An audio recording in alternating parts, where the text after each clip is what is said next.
Hello YouTube and welcome to Tuesday on The Breakfast Club. I've got that funk. Thanks for joining me. I'd also obviously like to thank SisterDanger for filling in for me yesterday. I was having an emotional crisis of a personal nature, basically, and I just was in no fit state to make a video. Anyway, I'm feeling much better today, thanks very much. And with that in mind, I wanted to carry on the conversation that SisterDanger started yesterday. She made a video called Morality in Dystopia, and while I'm not necessarily going to continue on that theme per se, one of the questions she asked in the video and discussed at some length was, what will it take, what would it take to mobilize people for there to be some kind of social paradigm shift on a grand scale, in a relatively short movement of time. And, she seemed to be dismayed at the lesson of history, which seems to imply that things have to get really, really bad before people make it any better, or there's any kind of major mass movements. And that's even in the Declaration of Independence. I can't quote it directly, but it's something like history shows that mankind is disposed to suffer while evil is sufferable, rather than right the wrongs that they're used to, something like that. I can't remember the whole quote. Anyway, and I think that's basically true. I think the bottom line is that people, whether they fear the consequences or whether they're just too complacent,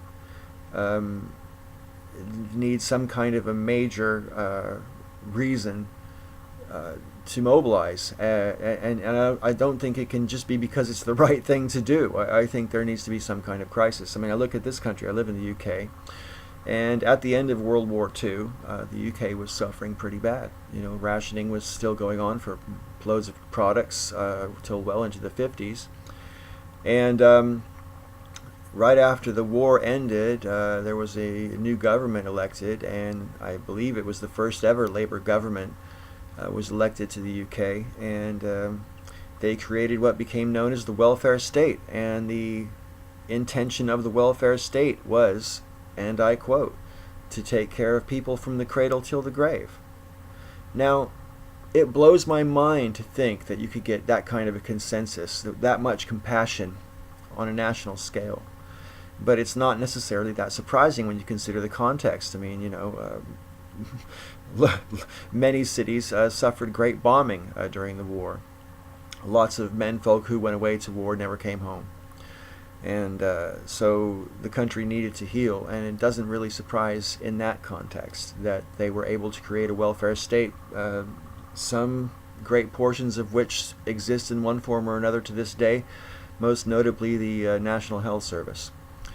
And so I do think sometimes it could take some kind of catastrophes, and unfortunately the problem is, whether there's a catastrophe or not, gaining a consensus is incredibly difficult to do, and one would hope that in the era of mass communication we could make it a lot easier, but I think the actual opposite is the case. I think because of the basically the ability on the internet to find something which already reinforces what you want to believe, it makes it a lot harder to be persuaded to see other people's points of view, and even if you're deluding yourself, like climate change deniers, for example. That's a catastrophe which is really happening. I've noticed the difference in the weather pattern in my lifetime. So to me, that ought to be enough, but it's not happening right this second. It's not a fire burning at the door. It's I don't know. Why do people smoke cigarettes? They know it's going to kill them, or could kill them, but they do it anyway. People don't necessarily have their best interests at heart, even when it's for their own good. So getting a mass movement, I think Bernie Sanders was right in the campaign during the primary season when he was insisting that it's not about one man. If there's going to be a political revolution, it can only and ever happen from the grassroots up, from the bottom up. And while I agree with that in principle, it takes a mass of people mobilized and committed, and organized to be able to accomplish anything in the way of a paradigm shift, if we're going to actually change the culture, if we're going to change our society for the better, it takes everybody all at once doing the same thing for the same reason. And that's maybe not everybody, but enough people to where those who aren't participating basically have to take notice.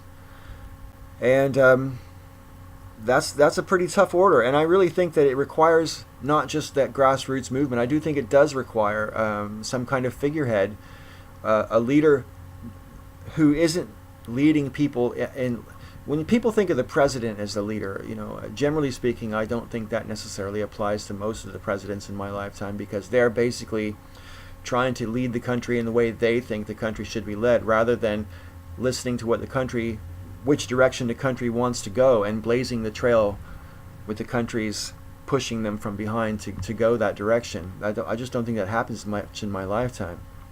It seems to be the other way around. We're being led by the nose, by the government in many ways. If that wasn't true, I don't think there'd be anywhere near as many foreign interventions with the military as there has been the past 15 or so years. Anyway, I digress. Back to the original point. I personally think a leader that people actually believe in, that people who hold in some high esteem as to regards their integrity and their intentions.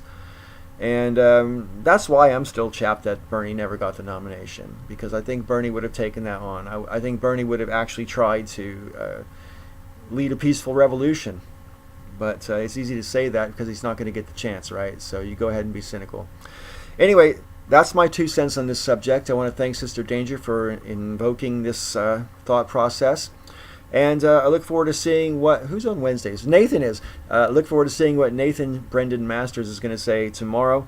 And his nickname, by the way, is Humongous. There you go, Nathan.